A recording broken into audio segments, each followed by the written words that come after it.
न केवल मीडिया जिस पर चारों ओर ये बहस चल रही है, न केवल मीडिया जिस पर चारों ओर ये बहस चल रही है, वो ब्रिटिश सरकार में एक अवसर हुआ करते थे। राष्ट्रगीत न केवल एक राष्ट्र भावना का प्रतीक है, बल्कि वो 1857 के बाद भारत शांत नहीं हुआ था।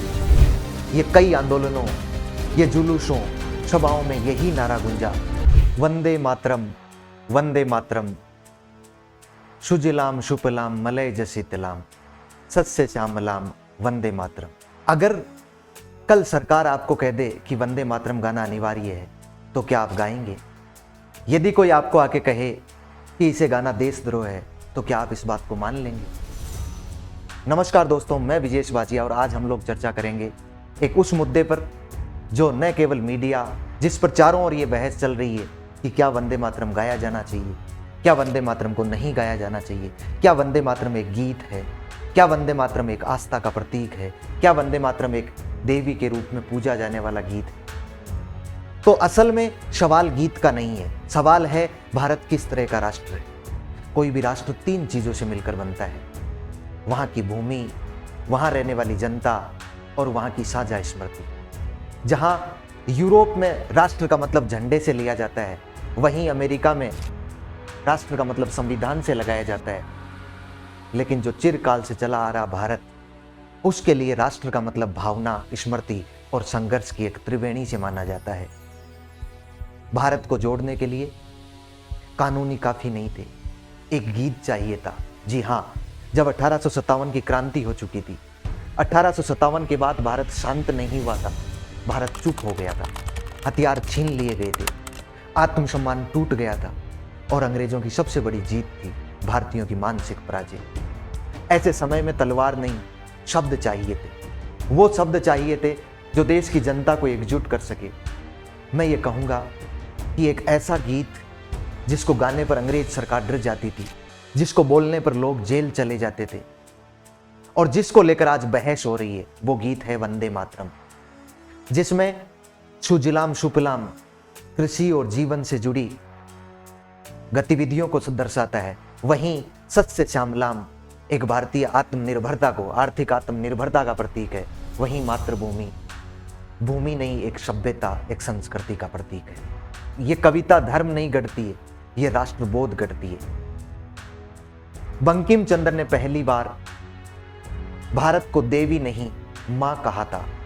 ये धार्मिक नहीं, ये एक नागरिक संबंध है। बंकिम चंद्र चट्टोपाध्याय कोई क्रांतिकारी नहीं थे, वो ब्रिटिश सरकार में एक अफसर हुआ करते थे। आइए हम लोग बात करते हैं वंदे मातरम की थोड़ी ऐतिहासिक पृष्ठभूमि की। वंदे मातरम को बंकिम चंद्र चट्टोपाध्याय ने लिखा और इसकी भाषा थी संस्कृतनिष्ठ बंगला। इसका रचना काल 1870 का दशक रहा है। मैं ये कहूँगा कि बंकिम चंद्र चट्टोपाध्याय सिर्फ लेखक नहीं थे, वो भारत की आत्मा को शब्द देने वाले एक चिंतक थे।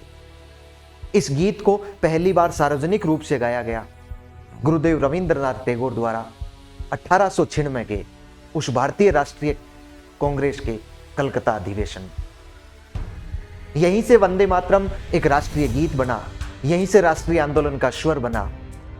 सन 1905 में जो बंग भंग आंदोलन हुआ, उसको चीरते हुए ये कई आंदोलनों, ये जुलूसों, सभाओं में यही नारा गूंजा, यहां तक कि स्कूलों, कॉलेजों और अखबारों की गूंज में भी ये वंदे मातरम गूंजने लगा। जी हाँ, इस वंदे मातरम के साथ साथ मैं कहूंगा कि राष्ट्रगीत के साथ साथ राष्ट्रगान जन गण मन को भी संविधान सभा की अंतिम बैठक, जो तत्कालीन विधायिका के रूप में भी काम कर रही थी, 24 जनवरी 1950 को इसे स्वीकृति दे दी गई और औपचारिक अवसरों पर यह गीत गाया जाने लगा। संविधान ने इनमें से किसी एक को बड़ा नहीं बनाया, दोनों को संतुलित रखा। बात करते हैं कि क्या वंदे मातरम गाया जाना चाहिए। क्या मैं कहूँगा कि एक राष्ट्रवादी भावना का प्रतीक है क्या वंदे मातरम किसी एक देवी का प्रतीक है क्या? दोस्तों, इस बात को स्वीकार करने में कोई हर्ज नहीं है कि राष्ट्रगीत न केवल एक देवी का प्रतीक है, राष्ट्रगीत न केवल एक राष्ट्र भावना का प्रतीक है, बल्कि वो जो चिरकाल में हुए बड़े संघर्षों यानी राष्ट्रीय आंदोलन में तो रक्त संजित किए गए आंदोलनों की एक अमिट पूंजी है, उससे उपजी एक अमिट पूंजी है जिसको कभी मिटाया नहीं जा सकता। वह गीत जिसको सुनकर, जिसको देखकर व्यक्ति की रूह कांप जाती है, मैं कहूँगा रोंगटे खड़े हो जाते हैं। मैं कहूँगा वह गीत जिसने इस पूरे भारत की भूमि को, इस पूरे भारत की साझा संस्कृति को एकत्रित किया था, वह है वंदे मातरम। देखिए, वंदे मातरम गाया जाना चाहिए या नहीं गाया जाना चाहिए, इसको लेकर आप अपने विवेक का उपयोग कीजिए। इस वंदे मातरम की क्या महत्व हो सकता है, ये कब से शुरू हुआ, इसके बारे में आपसे ज़रूर चर्चा की। मैं कहूँगा क्योंकि आज भी भारत को एक होने की नहीं, समझने की आवश्यकता है। भारत भूमि को, भारत पर रहने वाली जनता को, भारत पर पलने वाली संस्कृति और सभ्यता को जानने की नहीं, उसको समझने की आवश्यकता है।